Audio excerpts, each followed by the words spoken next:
Yemen में Houthi विद्रोहियों पर अमेरिका अगला हमला कब और कहां करेगा? यह हमला कितने बजे होगा? इस अटैक में किन किन हथियारों का इस्तेमाल किया जाएगा? मान लीजिए अगर अमेरिका के वॉर प्लान की यह सारी जानकारी लीक हो जाए तो क्या होगा? समझ गया मैं। आप यही सोच रहे हैं ना कि मैं ये कैसी बहकी बहकी बातें कर रहा हूं।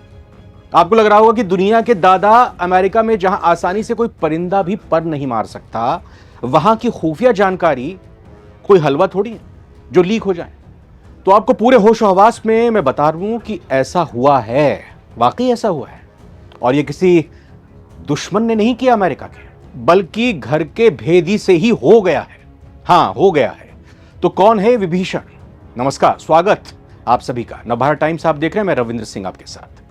अमेरिका वैसे तो बहुत स्मार्ट बनता है अपने आप को, खुद को दुनिया का चौधरी समझता है, लेकिन कई बार इसके बड़े बड़े अधिकारी ऐसी गलती कर बैठते हैं जो शायद आजकल का एक बच्चा भी ना करे।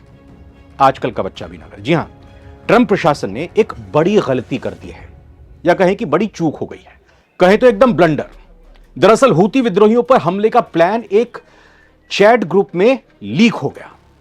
अमेरिका की एक मशहूर मैगजीन है द अटलांटिक, इसके प्रधान संपादक यानी चीफ एडिटर जेफरी गोल्डबर्ग ने सीक्रेट प्लान लीक को लेकर बहुत बड़ा खुलासा किया है। उन्होंने बताया है कि गलती से ट्रंप प्रशासन के वरिष्ठ राष्ट्रीय सुरक्षा अधिकारियों ने एक निजी चैट ग्रुप में उन्हें शामिल कर लिया, कहें कि उन्हें ऐड कर लिया। यह ग्रुप हूती विद्रोहियों पर हवाई हमले से जुड़ी चर्चा के लिए बनाया गया था, जिसमें बेहद संवेदनशील, गोपनीय और खुफिया जानकारियां शेयर की जा रही थी। जेफरी गोल्डबर्ग ने अपने आर्टिकल में बताया कि हूतियों पर हमले की खबर 15 मार्च को जब सार्वजनिक हुई, जब सबको पता चली, उससे 2 घंटे पहले ही उन्हें इन तमाम जानकारी के बारे में पता था। उन्होंने बताया कि रक्षा मंत्री पीट हेगसेथ ने उन्हें प्लान से जुड़ी जानकारी भेजी थी। इसमें किन हथियारों से हमला करना है, कहां हमला करना है, मतलब टारगेट पर कौन से ठिकाने हैं, और सबसे जरूरी बात यह कि अटैक किस वक्त पर करने हैं, ऐसी तमाम सटीक जानकारियां उनको मिल चुकी थी। आइए सिलसिलेवार समझते हैं कि आखिर यह सब कैसे हुआ। गोल्डबर्ग कहते हैं कि 11 मार्च को सब कुछ शुरू हुआ। उन्हें मैसेजिंग ऐप सिग्नल पर एक कनेक्शन की रिक्वेस्ट मिली, मतलब जो फेसबुक पर फ्रेंड रिक्वेस्ट आती है उसी तरह से आप सभी यूज भी करते होंगे सिग्नल ऐप को, उस पर उनको कनेक्शन की रिक्वेस्ट मिली, जिसे अमेरिका के राष्ट्रीय सुरक्षा सलाहकार यानी कि एनएसए, जैसे हमारे देश में एनएसए अजीत डोभाल है ना, वैसे उनकी तरफ से ये रिक्वेस्ट आई थी। और वैसे ही अमेरिका के एनएसए हैं माइक वॉल्ट्स, उन्होंने रिक्वेस्ट भेजी। शुरू में तो उन्हें इस पर संदेह हुआ, लेकिन फिर उन्होंने रिक्वेस्ट को स्वीकार कर लिया, एक्सेप्ट कर लिया। 2 दिन बाद उन्हें हूती पीसी स्मॉल ग्रुप नाम के चैट ग्रुप में जोड़ा गया। अब क्या कुछ जानकारी उनको इस चैट ग्रुप में मिली, ये किस तरह से लीक हुई, ये बताते हैं। एनएसए वॉल्ट्स को यह नहीं पता था कि गोल्डबर्ग ग्रुप में मौजूद हैं। उन्होंने उनको रिक्वेस्ट भेज दी है। वो लगातार संवेदनशील जानकारी साझा करते रहे और इस मैगजीन के संपादक तक ये जानकारियां पहुंचती रही। हमलों का सटीक समय, लक्ष्य और हथियारों की जानकारी की खुलेआम चर्चा साफ तौर पर की जा रही थी, क्योंकि बड़े बड़े अधिकारी उस ग्रुप में अमेरिका के शामिल थे। अब इसकी चर्चा हो रही थी और इस ग्रुप में इस बात पर भी चर्चा की जा रही थी कि हमलों से तेल की अंतर्राष्ट्रीय कीमतों पर क्या असर होगा, क्योंकि अगर कहीं हमला होता है मिडिल ईस्ट में, तेल के अकूत भंडार, तेल के भंडार, और जब इस तरह के हमले होंगे तो दुनिया में खलबली मचेगी। अंतर्राष्ट्रीय मार्केट में कच्चे तेल के दाम आसमान छुएंगे या उसके रेट बढ़ेंगे, तो उसकी भी चर्चा इस ग्रुप में की जा रही थी। अमेरिकी सैनिकों के मनोबल से जुड़ी बातचीत भी हो रही थी। वाकई ये लीक बेहद गंभीर है, क्योंकि ऐसी जानकारी अमेरिकी सैनिकों की जिंदगी को भी खतरे में डाल सकती थी। अब इस बात की पुष्टि कैसे होती है, गोल्डबर्ग ये भी बताते हैं। उन्होंने कहा कि ग्रुप चैट के अनुसार हूतियों के खिलाफ हमले दोपहर 1:45, ये हम अमेरिका का उस वक्त का टाइम बता रहे हैं। उन्होंने कहा कि जो ग्रुप चैट में उनको जानकारी मिली वो समय था 1:45 पर, जो बता रहा था कि अमेरिका की तरफ से हमले होंगे। ये जानकारी शेयर की गई।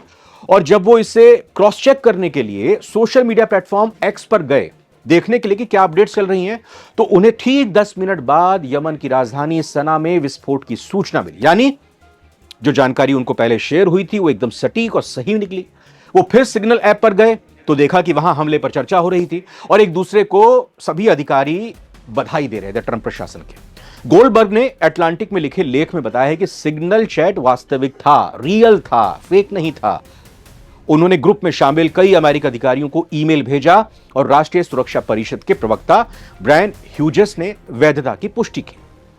अब मामला गंभीर और इस वजह से हो जाता है क्योंकि इस ग्रुप में अमेरिका प्रशासन के ट्रंप के एक से बढ़कर एक दिग्गज मौजूद थे। इस ग्रुप में चर्चा के दौरान उपराष्ट्रपति जेडी वेंस, विदेश मंत्री मार्को रूबियो, राष्ट्रीय खुफिया निदेशक तुलसी गबार्ड शामिल थे। चैट में अन्य लोगों में ट्रंप के सलाहकार स्टीफन मिलर, ट्रंप के chief of staff Susie Wiles और ट्रंप के प्रमुख स्टीव विटकॉफ भी शामिल थे, जो यमन में हूतियों के खिलाफ सैन्य कार्रवाई की रणनीति पर लगातार चर्चा कर रहे थे।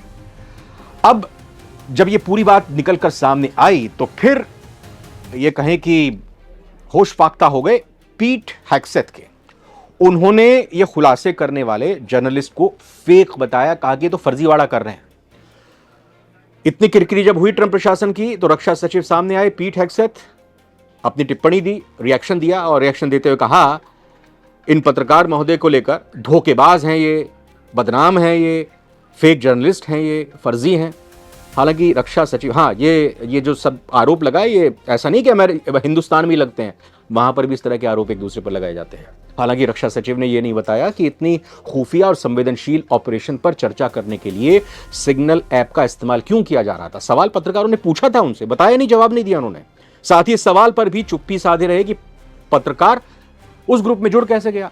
हेग्सेथ ने सफाई अपनी तरफ से दी, कहा कि कोई भी युद्ध की योजनाएं टेक्स्ट नहीं की गई, कुछ नहीं टेक्स्ट हो रहा था, मुझे इस बारे में बस इतना ही कहना है, वो उन्होंने ये कहा और फिर चलते बने।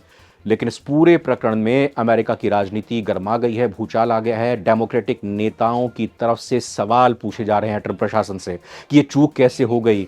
आखिर मामले ने तूल पकड़ लिया है, डेमोक्रेटिक सांसदों ने इसकी निंदा की है, इसे अमेरिकी राष्ट्रीय सुरक्षा कानूनों का पूरी तरह से उल्लंघन बताते हुए इस पर कार्रवाई करने की उन्होंने बात की है और ये भी कहा है कि इस पूरे प्रकरण की जांच होनी चाहिए। उपराष्ट्रपति पद के उम्मीदवार रहे डेमोक्रेटिक पार्टी के टिम वॉल्स ने अटलांटिक रिपोर्ट को एक्स पर रीपोस्ट करते हुए लिखा है, हेग्सेथ युद्ध की योजनाओं को किसी पार्टी के निमंत्रण की तरह भेज रहे हैं। इस बीच सोमवार को देर रात एक बयान में व्हाइट हाउस की वक्ता स्पोक्सपर्सन कैरोलिन लेविट ने कहा है कि राष्ट्रपति ट्रंप को वॉल्स और राष्ट्रीय सुरक्षा टीम पर पूरा भरोसा है। हालांकि डेमोक्रेटिक सांसदों ने बेहद खुफिया और संवेदनशील जानकारी को संभालने के प्रशासन के तरीके की निंदा भी की और पूरे मामले की जांच की बात कही। अब इतना बवाल जब मचा है तो फिर ट्रंप से भी सवाल किया गया। ट्रंप ने कहा मुझे तो मामले की जानकारी ही नहीं है। जी हां, अमेरिकी राष्ट्रपति डोनाल्ड ट्रंप ने जब जवाब दिया, या यूं कहें कि जब इस रिपोर्ट के बारे में उनसे सवाल पूछा गया तो उन्होंने कहा कि मुझे नहीं पता इस बारे में कुछ। न्यूयॉर्क टाइम्स के मुताबिक रक्षा विभाग पेंटागन ने इस मामले पर टिप्पणी करने से इनकार कर दिया और इसे राष्ट्रीय सुरक्षा परिषद यानी एनएससी के पास भेज दिया है। एनएससी के प्रवक्ता ने कहा है कि हम इसकी जांच कर रहे हैं कि ग्रुप में कैसे एक गलत नंबर को जोड़ दिया गया, यानी उन्होंने इस चीज को एक्सेप्ट कर लिया है और वो कह रहे हैं कि हम इसकी जांच कर रहे हैं। विदेश मंत्रालय की प्रवक्ता टैमी ब्रूस ने इस मामले पर किसी भी तरह की टिप्पणी करने से, कमेंट करने से मना कर दिया और राष्ट्रीय सुरक्षा के पूर्व अधिकारियों ने भी कहा है कि अगर इस ग्रुप में चैट में निजी मोबाइल फोन का इस्तेमाल किया गया था और ये पता नहीं चल पाया, ये बेहद गंभीर मामला बन सकता है क्योंकि चीन लगातार अमेरिकी साइबर नेटवर्क को हैक करने की कोशिश कर रहा है। तो ये पूरा प्रकरण कितना बड़ा और कितना आगे जाता जा रहा है, ये इस वक्त ट्रंप प्रशासन के लिए उनकी नींद उड़ाने वाला कहा जा सकता है। लेकिन इस्तीफा भी क्या देना पड़ सकता है, ये सवाल इसलिए क्योंकि मामला तूल पकड़ेगा। विपक्ष लगातार हमलावर है। व्हाइट हाउस के अंदर भी इस घटना को लेकर गहरी नाराजगी जताई जा रही है। खुलकर कोई कुछ कह नहीं रहा है, लेकिन गहरी नाराजगी है। 2 वरिष्ठ अधिकारियों की तरफ से सुझाव आया है कि वॉल्स को इस्तीफा दे देना चाहिए ताकि राष्ट्रपति ट्रंप के लिए मुश्किलें ना खड़ी हों। एक अधिकारी ने कहा कि एनएसए के पद पर रहने वाले व्यक्ति से लापरवाही की अपेक्षा नहीं की जा सकती। वहीं एक और सूत्र ने वॉल्स को बेवकूफ तक कह डाला, यानी कि जो उनके अधिकारी हैं जिनसे ये लीक हो गया है मामला पूरा, उनको बेवकूफ तक कह दिया गया। इस विवाद के बीच भी व्हाइट हाउस की प्रेस सचिव कैरोलिन लेविट का कहना है कि राष्ट्रपति ट्रंप को अब भी वॉल्स और उनकी राष्ट्रीय सुरक्षा टीम पर पूरा भरोसा है। आपको बता दें कि हूतियों पर अमेरिका लगातार हमले कर रहा है। पिछले कई दिनों से यमन में हूती विद्रोहियों पर अमेरिका की तरफ से हमले हो रहे हैं। दरअसल हूती विद्रोही इजराइल और हमास जंग के बाद लाल सागर में जहाजों पर अमेरिकी और यूरोपीय जो जहाज थे उन पर मिसाइल और ड्रोन से हमले कर रहा था। अमेरिका और ब्रिटेन ने कई बार हूती विद्रोहियों को चेतावनी दी, लेकिन उनके हमले जारी रहे, जिसके चलते जनवरी 2024 से अमेरिका और ब्रिटेन ने हूती ठिकानों पर हवाई हमले शुरू कर दिए थे। आपको यह भी जानकारी दे दें कि यमन में 2015 से गृह युद्ध चल रहा है, जिसमें हूती विद्रोही और सऊदी समर्थित सरकार आमने सामने हैं। अमेरिका और पश्चिमी देश सऊदी अरब का समर्थन करते हैं, जबकि हूती विद्रोहियों को कहा जाता है कि ईरान उनका समर्थन कर रहा है। तो अब हूतियों के खिलाफ अमेरिका की लड़ाई किस मोड़ पर जाती है, और साथ ही साथ अंदर की जो लड़ाई इस वक्त अमेरिकी राष्ट्रपति ट्रंप, उनके प्रशासन को अपनी विपक्षियों से झेलनी पड़ रही है, उनके आरोप जो झेलने पड़ रहे हैं इस पूरे सिक्योरिटी प्लान के लीक के मामले में, वो किस मोड़ पर जाता है, सारी जानकारी सारी दुनिया में आगे आपको देंगे। लेकिन फिलहाल नवभारत टाइम्स में इस रिपोर्ट में अभी इतना ही।